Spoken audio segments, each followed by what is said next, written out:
ilmi namaa akka ilma namaatti illee olaale sadi qoodama. Tokko ka addunyaa quban qabne ka addunyaan isa quban qabne inni illee addunyaa quban qabu addunyaan isa quban qabdu hin bariiti lafti ka'ee ciree ofii nyaata horii ofii bubbaafata ofin caayamma maseenaa ofin calisa qabe dhukkubsatu hakimiin dhaqaa addunyaa isa quban qabdu addunyaa illee dantarraan qabu haga akiraa isaa jiruu isaa jiraatee haga rizqii rabbi isaa razzaqe jiraatee dabra irra baay'een bani adam kana addunyaa illee quban qabu addunyaa illee isa quban qabdu. Kalamaffaa addunyaa quba qaba garuu addunyaa isa quban qabdu. Beenzila irraa isatu haasaa akka waan dhaabbata diinagdee keessa hojjetu siyaasa irraa isatu haasaa akka waan paarlaamaa keessa teessoo qabu ofii barrizqiin takka kiisii isaan seentu ijoollee mana keessaa beeloftiin asii siyaasa irra wal fixa. Asii ijoollee namaa walitti bu'a. Garuu hojii sirna qabdu takkan hojjetu. Waci addunyaa waan addunyaan itti oltu beekuun qaroomina irraa waan beekumsaa waan jijjiirama waan dinagdee beekuun rakkoon qabu. Garuu harki guddaan ta'e waajiba dirqama sirra jiru lafa keettee waan sin galchine. Assalaamu alaykum wa rahmatullahi wa barakaatuh. Guyyaa tokko sahaabota keessaa taabi'oota irraa namoonni filamoo ta'an gaaddisa Kaabaa jalatti wal ga'anii osoo haasawan jecha seenaa tokko lafa kaa'an. جري والقهم كن كيساتوكو عبد الله بن عمر عروة بن الزبير مصعب بن الزبير عبد الملك بن مرواني جرى كيسا مصعب بن الزبير وانجلي تمنوا ميوان تأو يادا بكا قاو كرورتتان بكا قاو حمل تنسن ولتياهم نوجلا والربي اسن قرقاري أكفيت إسني باسو فيتا ولياهم نوجلا فقالوا له ابدأ أنت أتمان إيقالي جلالين فقال وانجلي مصعب بن الزبيري أما تمني هوينكيا ولاية العراق بي إراق بلشو لجلي أنقودان وتزوج سكينة ابنة الحسين سكينة انت حسين بريد وركي فكاتو جدا دبرتوتا كيسا دبرتوتا قداسني كيسا وتزوج عائشة بنت طلحة بن عبيد الله عائشة انت لا طلحة فولو هويكي يجري يا ربي نقرقاري هوينكي لمن كان أجري مصعب بن الزبيري فقيل لعروة أتي هما الفيتمي جلني فقال أما أنا وأني أنفل حديث رسول ربي برد عليه الصلاة والسلام فيكي لقي الدنيا نرى ورابته لا هجري فقيل أجمع عبد الملك من وروانين أتيوها وينكي كروريكي في دينكي مالي جلنين فقال أريد الخلافة في ربكيات موتما قدتي خلافة قوتتي أمت إسي بربادا هجري فقيل لابن عمر عبد الله بن عمر وانجلا أتيهما الفيت جنان فقال أني حطام دنيا تشبدو جلو لفاتنا صون تاني هوينكيا جنة ربي أركتو الأجري الله أكبر وان إسل أجائب جري أفرانكم هند وان بربادا سن برقا أني هركان قبتا نجرو رقان سين هذا مصعب بن الزبيري إراقي بالشجر سكينة في عائشة اللي فوريجر عبد الملك بن مروان خلافان ديمار افتموتمان حركي سات تقلتيه حق لبون جلوب الشجرة عروة بن الزبير حديث رسول ربي لقي فقهاء قرقودة ترب مدينة كي ستر مدمي قال في فردا في مركبا نفني إرادوغا تران علمي رسول ربي صلى الله عليه وسلم أرقى تجر إني أفرفا عبد الله بن عمر صحابة رسول ربيتي المنما لفي فوني في إيقا في مرقيان نياتني جاكتي في سري قوتو الأولين درقم كان أولين جالو المنما وانت نمني والجالون الهمة كارورا فيجيني كباتشونا ملأت بالشاتا الفقو سنبر بادونا وكما ثبت في موطأ بن مالك رحمه الله عن رسول الله صلى الله عليه وسلم قال إن الله يحب معالي الأمور ويكره سفسافها. ربين وان هجتمو وان هومو كرور فمو هند كيسا إسا الآن إسا الفقو تأفي أجر الرسول سنجالة الرب. ويكره رب جب جدا وان قدي وان قبوتو دوبتي حفتو رب جب.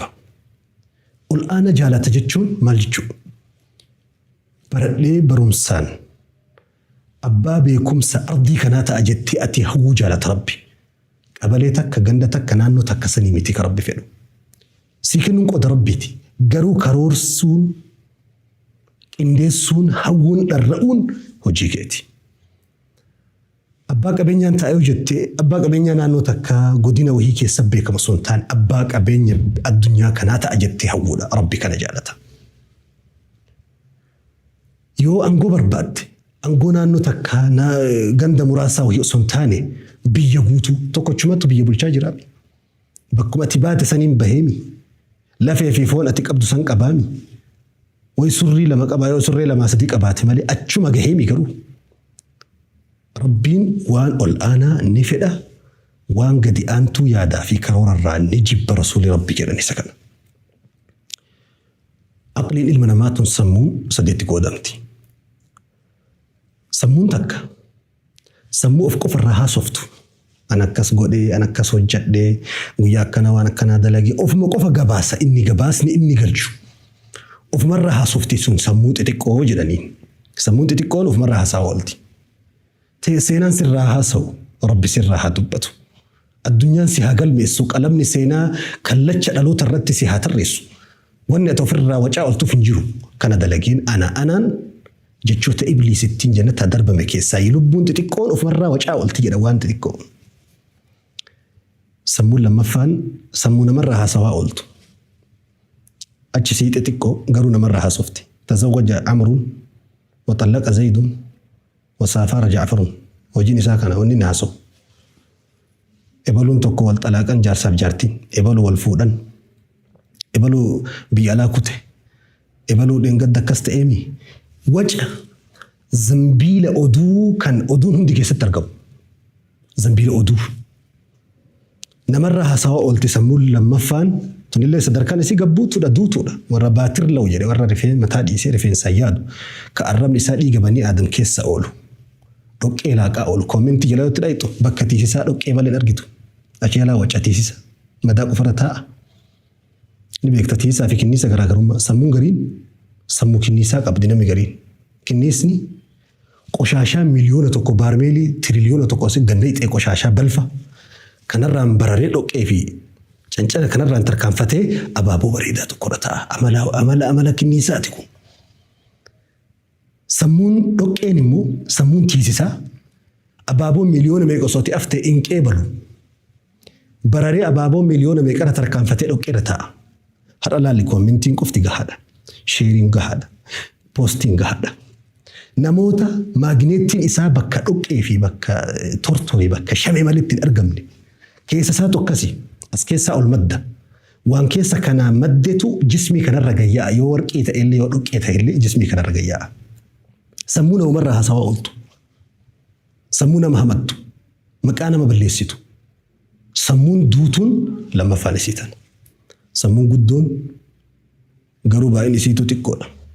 Garuu hojiin isii guddoo sammuu sadaffaati isiin hojiirraa haasofti. Qaroomirraa haasofti. Jijjiiramarraa dubbatti haasofni afaan isaatii bahu nama ijaara nama gorsa karaa namatti garsiisa kaleessaa fi har'a walitti hidha boriif karoora lafa kaa'a dhaloota dammaysa hojiitti kakaasa barnootatti kakaasa sammuu sadaffaan isiitan isiintun immoo baay'een jirtu yoo gabbaate makaraa gubbaa dhaabbatte safarri naannoon kun guutuun sammuu lammaffaa fi tokkoffaa dura sin jenne san isiisan namoota sammuu tanaa muraasa. كناف ربي إنما بالشنك أبو مراسة أومي ربي ورسم كيسا وحاقلشو لما ندرا أعوذ بالله من الشيطان الرجيم جني برات الرجو علمي نما علم نما اللي ولا اللي صديق قدام توكو كالدنيا قبان قمني كالدنيا اللي ساقو بان إن اللي الدنيا قبان قبو الدنيا اللي ساقو بان قبو إن بريتي لفتي كأي ciree ofii nyaata, horii ofii bobbaafata. Yoo fincaa'e hammama seenaa, yoo fincaan isa qabe. Dhukkubsatu hakimiin dhaqaa. Addunyaa isa quban qabdu, addunyaa illee dantaa irraa hin qabu.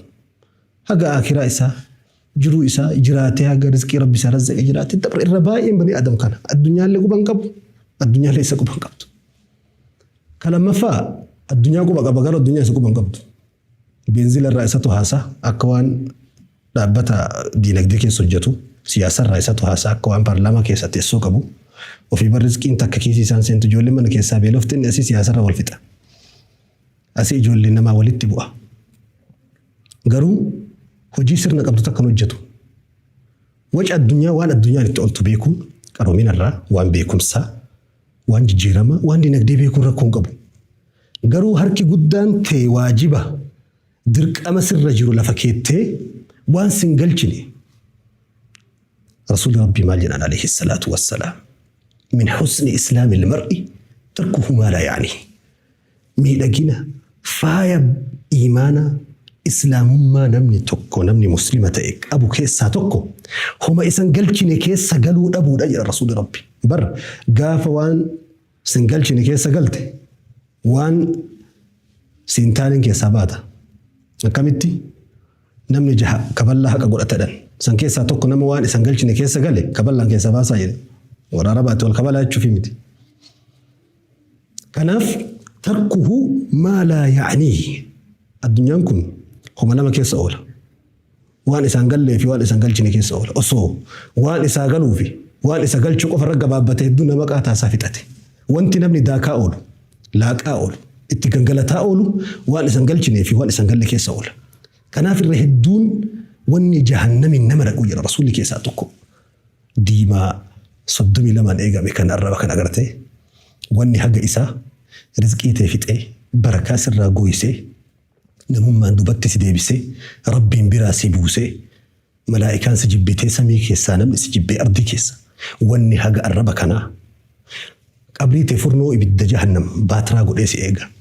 Guyyaa qiyaamaa khayrii hunda asii miisaa'ila khayrii dalagu hundatti gadi dhiiftee daaraa goota. Wanni haga arrabaa wanti haga namarraa haasa'uu namarraa wacuu nama hamachuu nama xiqqeessuu hamilee namaa cabsuu khayrii keellee daaraa godhee seenaa keessatti bilaakliistii galmee gurraacha keessa si galcha seenaa gurraacha seenaa dhuqqee tarree tiisisaa keessa tarree warra kasaaree tarree warra zaalimaa keessa si galcha.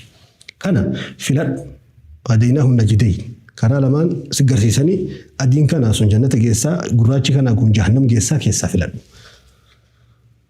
Sammuun yookiin namni sadaffaan immoo nama addunyaallee quba qabu ka addunyaallee isa quba qabdu.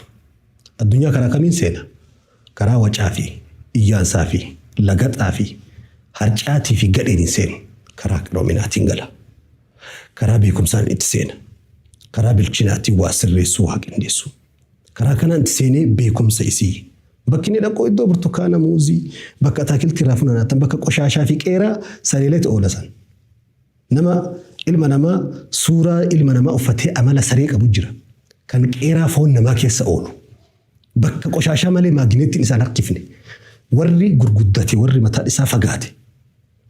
Kan seenaa gubbatti teknoolojii fi saayinsii fi dhala namaatti bu'aa buusee duniyaa dabre isaan sadaffaa kana jarri kun muraasa. Warra kana keessa Rabbi nu haa galchu. Wassalaamu alaikum wa rahmatullahi wa barakaatuh.